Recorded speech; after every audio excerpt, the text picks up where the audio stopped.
ചേരുകയാണ്. കിരൺ, ഈ ആരോപണം ഉയരുന്നുണ്ട്. നേരത്തെ നമുക്കറിയാം മാത്യു കുഴൽനാടൻ MLA യും ജോൺ ബ്രിട്ടാസും ഒക്കെ നമ്മളോട് പ്രതികരിച്ചപ്പോൾ സൂചിപ്പിച്ചത് ഇതിനു മുമ്പുണ്ടായ പശ്ചാത്തലം കൂടി എടുത്തു നോക്കുക. അജിത് പവാറിനെ പോലെയുള്ള ആളുകൾ ഇത്തരം അന്വേഷണം നേരിട്ട പശ്ചാത്തലമുണ്ടായിരുന്നു.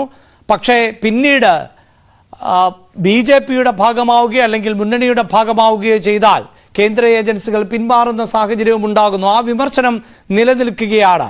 ഇവിടെ പ്രതിപക്ഷം ഉന്നയിക്കുന്ന പ്രധാനപ്പെട്ട ആരോപണം കേന്ദ്ര ഏജൻസികളെ ഉപയോഗിച്ചുകൊണ്ട് വേട്ടയാടുന്നു എന്നുള്ളതാണല്ലോ. അതിലേറ്റവും പ്രധാനപ്പെട്ട ഒരു രാഷ്ട്രീയ പാർട്ടിയാണ് AAP എന്നത്. കാരണം അഴിമതിരഹിത മുന്നേറ്റത്തിലൂടെ അങ്ങനെയൊരു പ്രതിഷേധത്തിൻ്റെ ഭാഗമായി ഡൽഹിയിൽ തന്നെ രൂപപ്പെടുകയും അങ്ങനെ വളരുകയും ഡൽഹി, അതായത് ഭരണസിരാ കേന്ദ്രത്തെ തന്നെ അധികാരത്തിൽ തുടരുകയും ചെയ്യുന്ന AAP. അതുകൊണ്ട് തന്നെ ഇത്തരം നീക്കങ്ങൾ എത്രത്തോളം രാഷ്ട്രീയമായി പ്രധാനപ്പെട്ടതായി മാറുന്നുണ്ട്? അഭിലാഷ്, ഇത് രാഷ്ട്രീയമായി ഏറെ പ്രധാനപ്പെട്ട ഒരു നീക്കം തന്നെയാണ്. പ്രതിപക്ഷത്തിന്റെ ആരോപണം എന്ന് പറയുമ്പോൾ പ്രതിപക്ഷത്തെ പ്രധാനപ്പെട്ട പാർട്ടികൾക്കെതിരെയെല്ലാം EDയുടെ അന്വേഷണം നടത്തുന്നുണ്ട്. കേന്ദ്ര ഏജൻസികൾ, CBI അടക്കമുള്ള അന്വേഷണ ഏജൻസികൾ ഉപയോഗിക്കുന്നുണ്ട്. പ്രധാനമായും ED ആണ് ഉപയോഗിക്കുന്നത്. ഇത് കണക്കുകൾ തന്നെയാണ് ഇതിൽ ഏറ്റവും പ്രതിപക്ഷത്തിന്റെ ആരോപണത്തെ ശരിവെക്കുന്നത്.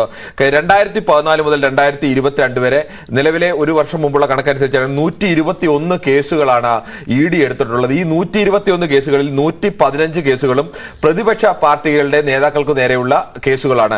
ആകെ 121-ൽ 115 കേസുകൾ എന്ന് പറയുമ്പോൾ ബാക്കി 6 കേസുകൾ മാത്രമാണ് BJP നേതാക്കൾക്ക് നേരെ അല്ലെങ്കിൽ BJP അനുഭാവികൾക്കോ നേതാക്കൾക്കോ നേരെയുള്ളത്. ആ BJP അനുഭാവികളുടെ കേസ് തന്നെ എടുത്താൽ മനസ്സിലാവും. ഒന്ന് എടുത്തേക്കുന്നത് ദുഷ്യന്ത് സിംഗിനെതിരെയാണ്. ദുഷ്യന്ത് സിംഗ് എന്ന് പറയുന്നത് രാജസ്ഥാൻ മുൻ മുഖ്യമന്ത്രിയായിരുന്ന വസുന്ധരാജ സിന്ധ്യയുടെ മകനാണ്. വസുന്ധരാജ സിന്ധ്യ അടക്കം എന്തുകൊണ്ടാണ് മുഖ്യമന്ത്രി സ്ഥാനത്തേക്കൊക്കെ വരാൻ നിന്ന് ഒരാൾ പെട്ടെന്ന് പിൻവാങ്ങുന്നത് എന്ന അടക്കം വ്യക്തമാണ്.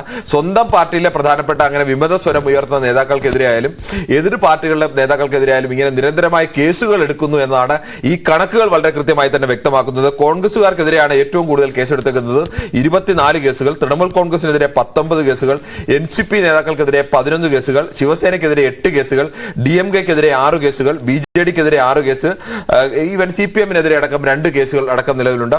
അങ്ങനെ ഇന്ത്യയിലെ പ്രധാനപ്പെട്ട പ്രതിപക്ഷ പാർട്ടികളുടെ നേതാക്കൾക്കെതിരെ എല്ലാം കേസ് എടുത്തിട്ടുണ്ട്. ഈ കേസിന്റെ മറ്റൊരു പ്രത്യേകത പരിശോധിച്ചു കഴിഞ്ഞാൽ ഇപ്പോൾ ഏറ്റവും പ്രധാനപ്പെട്ട വടക്കിഴക്കൻ സംസ്ഥാനങ്ങളിലെല്ലാം BJPയുടെ ഏറ്റവും വലിയ ശക്തിയായി നിൽക്കുന്നത് അസം മുഖ്യമന്ത്രിയായിരിക്കുന്ന ഹിമന്ത് ബിശ്വ ശർമ്മയാണ്. ഹിമന്ത് ബിശ്വ ശർമ്മയ്ക്കെതിരെയാണ് 2014-ലും 15-ലും അദ്ദേഹത്തിനെതിരെ കേസ് വരുന്നു, CBIയുടെ കേസ് വരുന്നു. അദ്ദേഹത്തിന്റെ വീട്ടിൽ അദ്ദേഹത്തെ റെയ്ഡ് വരുന്നുണ്ട്. ഈ ശാരദാ ചിട്ടി ഫണ്ട് കേസുമായി ബന്ധപ്പെട്ടാണ് അദ്ദേഹത്തിന്റെ വീട്ടിൽ റെയ്ഡും എല്ലാം വരുന്നത്. തുടർന്ന് അദ്ദേഹം BJPയിലേക്ക് എത്തുന്നു. അതോടുകൂടി ആ കേസ് പൂർണ്ണമായും ഇല്ലാതെയാവുന്നു. ഈ നേരത്തെ പറഞ്ഞതുപോലെ അജിത് പവാറിനെതിരെ NCPയെ കുറിച്ച് പറഞ്ഞത് തന്നെ നിർവചനം കൊടുത്തത് തന്നെ ആ തരത്തിലേക്കാണ്. അങ്ങനത്തെ ഒരു പാർട്ടി, നാച്ചുറലി കറക്റ്റഡ് പാർട്ടി എന്നാണ് പറഞ്ഞത്. അവർ അങ്ങനെ തന്നെ കറപ്ഷനാണ് അവരുടെ പ്രധാന മുഖമുദ്ര എന്ന് പറഞ്ഞാണ്. അജിത് പവാറിനെതിരെ കേസ് വരുന്നു, അത് BJP സഖ്യകക്ഷിയിലേക്ക് വരുന്നു. ആ കേസുകളെല്ലാം സ്വാഭാവികമായും ഇല്ലാതെയാവുന്നു. അങ്ങനെ BJPയിലേക്ക് വന്നതിന്റെ അടിസ്ഥാനത്തിൽ കേസുകളില്ലാതെ ഇപ്പോൾ സുവേന്ദു അധികാരി TMCയുടെ നേതാവായിരുന്നു. ശാരദാ ചിട്ടി ഫണ്ട് കേസിലുണ്ടായിരുന്നത്. സുവേന്ദു അധികാരി നേരെ BJPയിലേക്ക് വന്ന ശേഷം അദ്ദേഹത്തിനെതിരെയുള്ള കേസുകൾ ഇല്ലാതെയാവുന്നു. TDP MP YS ചൗധരിക്കെതിരെ അദ്ദേഹത്തിന്റെ സ്വത്തടക്കം 209 കോടിയുടെ സ്വത്തടക്കം കണ്ടുകെട്ടിയതാണ്. അദ്ദേഹം പിന്നീട് BJPയിലേക്ക് വരുന്നു. അദ്ദേഹത്തിനെതിരെയുള്ള കേസുകൾ ഇല്ലാതെയാവുന്നു. പ്രധാനപ്പെട്ട കോൺഗ്രസ് സോണിയാഗാന്ധി ആയാലും രാഹുൽ ഗാന്ധി ആയാലും അവരെല്ലാം നിരന്തരം ഭൂപീന്ദർ സിംഗ് ഹൂഡ ആയാലും അവർക്കെതിരെയെല്ലാം നിരന്തരം DK ശിവകുമാർ ആയാലും. ഇപ്പൊ DK ശിവകുമാറിനെ പോലെ നേതാവ് ഇന്ത്യയിൽ എവിടെയും BJPയുടെ അട്ടിമറി നടക്കുമ്പോൾ DK ശിവകുമാറിനെ പോലെ ഒരു നേതാവിനെ ഇറക്കിയാണ് അവർ പ്രതിരോധിക്കുന്നത്. അങ്ങനെ പ്രതിരോധിക്കുന്ന അല്ലെങ്കിൽ കോൺഗ്രസിന്റെ അത്തരത്തിൽ പ്രതിരോധം ഉയർത്തുന്ന നേതാക്കളെ നിരന്തരമായ ED കേസുകൾ പെടുത്തുക, ഇതിന് പലതരത്തിലുള്ള ഗുണം പ്രധാനമായും കേന്ദ്ര സർക്കാരോ അല്ലെങ്കിൽ ED ഒക്കെ കാണുന്നുണ്ട്. ഇവരുടെ പ്രധാനപ്പെട്ട സ്വന്തം നേരെ കേസുകൾ വന്നു കഴിയുമ്പോൾ ആ കേസിൽ നിന്ന് മറികടക്കാനായി മുന്നോട്ട് പോകാൻ വേണ്ടി അവരുടെ ശ്രദ്ധ മാറേണ്ടി വരുന്നു. ഇപ്പോൾ ആം ആദ്മി പാർട്ടിയുടെയും കെജ്രിവാളിന്റെയും ഏറ്റവും വലിയൊരു മുഖ്യമന്ത്രി കേരളത്തിലടക്കം ആം ആദ്മി പാർട്ടിക്ക് വോട്ട് കിട്ടുന്നുണ്ടോ ഇല്ലയോ എന്നുള്ളതല്ല, കെജ്രിവാളിനെ പോലെയുള്ള നേതാക്കൾ വരണമെന്ന് ആഗ്രഹിക്കുന്ന അല്ലെങ്കിൽ പൊതുവെ രാഷ്ട്രീയ പാർട്ടികളോടൊക്കെ എതിരുള്ള ആളുകൾക്കടക്കം കെജ്രിവാളിനെ പോലെയുള്ളവർ വരണം എന്ന് പറയുന്നു. അതിനൊരു പ്രധാനപ്പെട്ട കാരണം കെജ്രിവാൾ അഴിമതി വിരുദ്ധ മുഖച്ഛായ. ഇപ്പോൾ യഥാർത്ഥത്തിൽ നരേന്ദ്രമോദി അധികാരത്തിൽ വരുന്ന സമയത്തിന് മുമ്പ് രണ്ടാം UPA സർക്കാരിന്റെ കാലത്താണ് ഈ അന്നാ ഹസാരയുടെ നേതൃത്വത്തിൽ വലിയ അഴിമതി വിരുദ്ധ മുന്നേറ്റം ഉണ്ടാകുന്നു. കെജ്രിവാൾ അതിന്റെ നായകനായി വരുന്നു. വളരെ പെട്ടെന്ന് ഇന്ത്യയിൽ അസാധാരണമായ വേഗത്തിൽ ഡൽഹിയുടെ മുഖ്യമന്ത്രിയാവുന്നു. പാർട്ടി രൂപപ്പെട്ട് 2 വർഷത്തിനുള്ളിൽ തന്നെ ഡൽഹിയിലെ ഭരണം ലഭിക്കുന്ന അവസ്ഥയിലേക്ക് വന്നു. ഡൽഹിയിൽ കഴിഞ്ഞ തവണയും 70 സീറ്റുകൾ 63 സീറ്റുകളും നേടിയാണ് അധികാരത്തിൽ വരുന്നത്.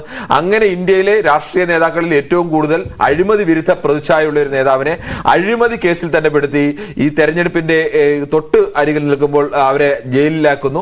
പ്രധാനമന്ത്രി നരേന്ദ്രമോദി നേരത്തെ പറഞ്ഞത് മുൻകാലങ്ങളിലൊക്കെയും ഇങ്ങനെ നേതാക്കളൊക്കെ അഴിമതി കാണിച്ചിരുന്നു. അന്നൊന്നും ED അത് രാഷ്ട്രീയമായ സമ്മർദ്ദങ്ങൾ ഉണ്ടായിരുന്നു. ഇപ്പോൾ EDക്ക് സ്വതന്ത്രമായി പ്രവർത്തിക്കാൻ അവസരമൊരുക്കുന്നു എന്ന് പറയുന്നു. പക്ഷേ ഈ സ്വതന്ത്രമായി പ്രവർത്തിക്കുന്ന ED പറയുമ്പോൾ ആ EDയുടെ കണക്കുകൾ പരിശോധിച്ചാൽ EDയുടെ കേസുകൾ പ്രധാനമായും വരുന്നത് പ്രതിപക്ഷ പാർട്ടിയിലെ നേതാക്കൾക്കെതിരെയാണ്. ഈ ED കേസുകൾ വരുന്ന പ്രതിപക്ഷ പാർട്ടി നേതാക്കൾ മറിച്ച് പാർട്ടി മാറുമ്പോൾ അവർക്കെതിരെയുള്ള കേസുകൾ ഇല്ലാതെയാവുന്നു, അല്ലെങ്കിൽ കേസിൽ മുന്നോട്ടുള്ള പോക്ക് ഇല്ലാതെയാവുന്നു എന്നുള്ള യാഥാർത്ഥ്യം കൂടിയുണ്ട്. എന്തായാലും ഈ വരുന്ന തെരഞ്ഞെടുപ്പിൽ അരവിന്ദ് കെജ്രിവാളിന്റെ അറസ്റ്റോടുകൂടി തന്നെ EDയെ എങ്ങനെയാണ് കേന്ദ്ര സർക്കാർ ഉപയോഗിക്കുന്നത് എന്നത് വലിയ ചർച്ചയായി മാറാൻ സാധ്യതയുണ്ട്. ഇത് ഒരു സജീവ ചർച്ചയാക്കി മാറ്റിയെടുക്കാൻ ഇന്ത്യ മുന്നണിക്ക് കഴിഞ്ഞു കഴിഞ്ഞാൽ, കോൺഗ്രസിന് കഴിഞ്ഞു കഴിഞ്ഞാൽ, അല്ലെങ്കിൽ മറ്റു പ്രധാനപ്പെട്ട പാർട്ടികൾ കഴിഞ്ഞാൽ അത് ഒരു ഗെയിം ചേഞ്ചറായി അടക്കം മാറാൻ സാധ്യതയുള്ള വിഷയമാണ്. പക്ഷേ സ്വാഭാവികമായും കേന്ദ്ര സർക്കാർ അടക്കം കാണുന്നുണ്ടാവും അങ്ങനെ ഒരു ഗെയിം ചേഞ്ചർ ഉണ്ടായാൽ അതിനെ മറികടക്കാൻ തക്ക ശേഷി, അല്ലെങ്കിൽ അതിനെ ഏത് തരത്തിൽ മറികടക്കണം എന്നുള്ള കൃത്യമായ ബോധ്യത്തിന്റെ കൂടി അടിസ്ഥാനത്തിലാവും. എന്തായാലും ഒരു പെട്ടെന്നൊരു സുപ്രഭാതത്തിൽ ED സ്വയം തീരുമാനിച്ച് ഡൽഹിയിലെ മുഖ്യമന്ത്രി അരവിന്ദ് കെജ്രിവാളിന് കേസുണ്ട്, ഈ കേസിന്റെ അടിസ്ഥാനത്തിൽ അറസ്റ്റ് ചെയ്തേക്കാം എന്നൊന്നും തീരുമാനിക്കില്ല. അങ്ങനെ എന്തായാലും ഇന്ത്യയിലെ ഒരു ഭരണ സംവിധാനവും അങ്ങനെ ഒരു ഏജൻസിയും ഒന്നും തീരുമാനിക്കില്ല. അങ്ങനെ ഒരു തീരുമാനമെടുക്കുകയും അങ്ങനെ ഒരു അറസ്റ്റ് ചെയ്ത്, അല്ലെങ്കിൽ നേരത്തെ ഇരുന്ന കാലം പോലെ വലിയ കേസുകളൊക്കെ പത്രത്തിലൊക്കെ വരുന്ന, അല്ലെങ്കിൽ നിരന്തരമായ ആദർശ് കുംഭകോണ കേസുകളൊക്കെ പോലെ അശോക് ചവാൻ മുഖ്യമന്ത്രി, കോൺഗ്രസിന്റെ മുഖ്യമന്ത്രി, മഹാരാഷ്ട്ര മുഖ്യമന്ത്രിയാണ്, പക്ഷെ അദ്ദേഹം കേസിൽപ്പെടുന്ന അവസ്ഥയൊക്കെ ഉണ്ടായി.